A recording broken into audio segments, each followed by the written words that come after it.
Sejak menjabat sebagai Presiden Republik Indonesia, Presiden Jokowi tidak pernah sepi dari kritik. Baik yang kritiknya halus, agak pedas sampai yang bernada menghina dan fitnah.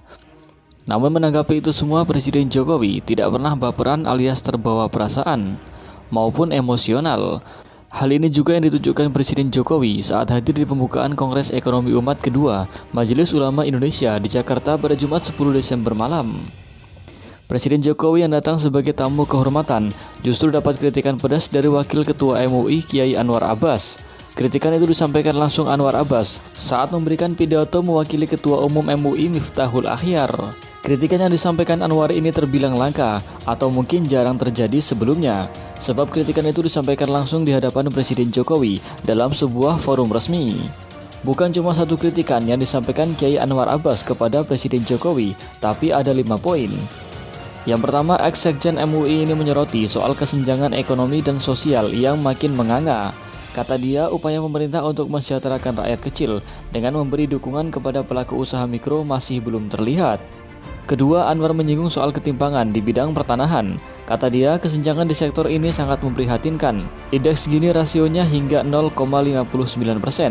Artinya 1% penduduk menguasai 59% lahan yang ada di negeri ini. Sementara yang jumlahnya sekitar 99% itu hanya menguasai 41% lahan yang ada di negeri ini. Selain itu, Ketua PP Muhammadiyah ini menyoroti banyaknya pelaku usaha mikro dan ultramikro yang belum mendapat perhatian dari pemerintah. Menurut dia, jumlah pelaku usaha mikro sebanyak 63,3 juta.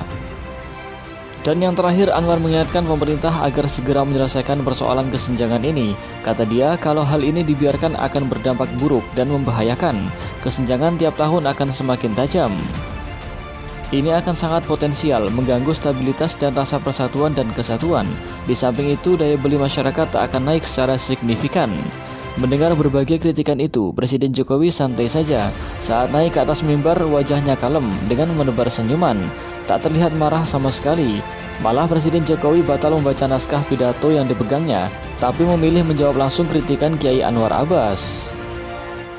Sementara mereka-mereka yang ada di level usaha mikro dan ultramikro itu tampak oleh kita belum begitu terjamah, terutama oleh dunia perbankan. Sehingga akibatnya kesenjangan sosial ekonomi di tengah masyarakat kita tampak semakin terjal.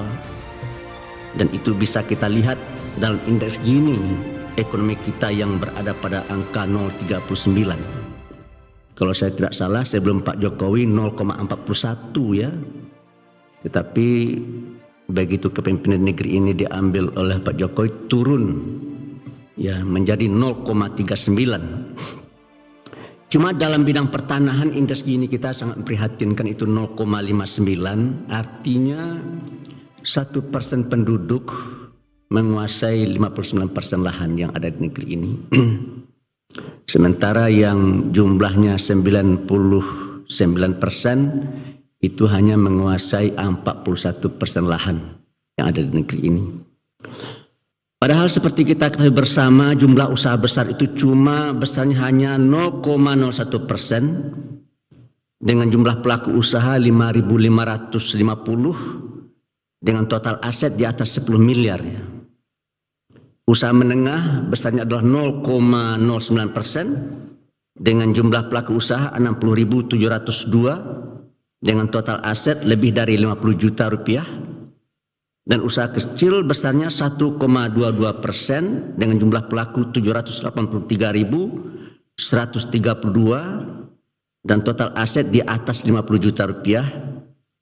Jadi dari data ini ya kita ketahui bahwa total mereka-mereka yang sudah terperhatikan oleh pemerintah dan dunia perbankan itu ada di sekitar angka 1,32%. Atau lebih kurang kalau dilihat dari jumlah pelaku yaitu 849.334 pelaku usaha. Sementara jumlah usaha mikro dan ultramikro besarnya adalah 98,68%, dengan jumlah pelaku usaha yaitu sekitar 63,3 juta jiwa, 63,3 juta pelaku, di mana total asetnya sama dan atau di bawah 50 juta rupiah. Dan itu boleh dikatakan tidak dan atau belum terurus oleh kita secara bersama-sama dengan baik. Ya. Bahan sambutan seperti ini banyaknya. Tapi setelah saya mendengar tadi Dr. Buya Anwar Abbas menyampaikan itu, saya nggak jadi juga pegang ini. Saya akan jawab apa yang sudah disampaikan oleh Dr. Buya Anwar Abbas. Akan lebih baik menurut saya di dalam forum yang sangat baik ini. Yang pertama yang berkaitan dengan lahan, dengan tanah, penguasaan lahan, penguasaan tanah. Apa yang disampaikan oleh Buya betul, tapi bukan saya yang membagi. Ya harus saya jawab, harus saya jawab. Dan kita sekarang ini dalam proses mendistribusi reforma agraria yang target kita sudah mencapai 4,3 juta hektar dari target 12 juta yang ingin kita bagi. Dan saat ini kita sudah memiliki bank tanah. Akan kita lihat HGU, HGB yang diterlantarkan semuanya. Mungkin insya Allah bulan ini sudah saya mulai atau mungkin bulan depan akan saya mulai. Untuk saya cabut satu persatu. Yang diterlantarkan karena banyak sekali. Konsesinya diberikan, sudah lebih 20 tahun, lebih 30 tahun, tapi tidak diapa-apakan. Sehingga kita tidak bisa memberikan ke yang lain-lain. Tetapi kalau Bapak Ibu semuanya, saya pernah menawarkan ini waktu pertemuan di Persis di Bandung. Karena ada yang menanyakan juga masalah itu, saya jawab sama. Kalau Bapak Ibu sekalian, ada yang memerlukan lahan dengan jumlah yang sangat besar, silahkan sampaikan pada saya. Akan saya carikan, akan saya siapkan. Berapa? 10.000 hektar? Bukan meter persegi, hektar. 50.000 hektar.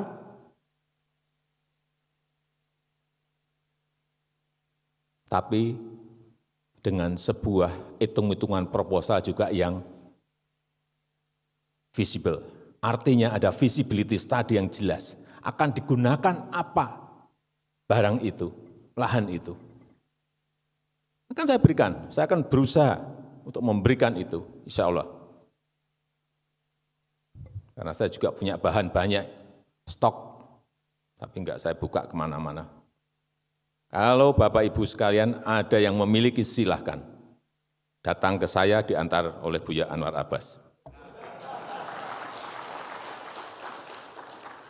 Ya saya juga dipikir saya enggak kepikiran, Gini rasio waktu saya masuk 0,41 lebih. Kepikiran Bapak Ibu sekalian. Gap seperti itu kepikiran. Jangan dipikir saya enggak kepikiran. Karena saya merasakan, jadi orang susah, saya merasakan betul.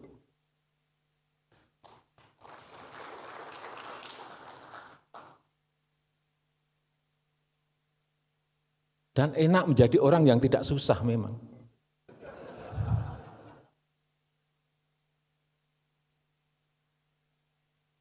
Silakan. Untuk apa? Tapi jangan menunjuk, Pak saya yang di Kalimantan saja. Jangan. Saya yang memutuskan, oh Bapak butuh 10.000 ya, saya berikan ada ini di Sumatera. Oh 50.000 saya ada ini di Kalimantan, silakan. Dengan sebuah visibility yang hitung-hitungan dan kalkulasinya jelas. Jangan sampai kita berikan, tahu-tahu diambil juga yang itu lagi. Dibeli yang itu lagi. Untuk apa saya memberikan konsesi kalau untuk itu? Dan itu kejadian sudah berpuluh-puluh kali seperti itu terus.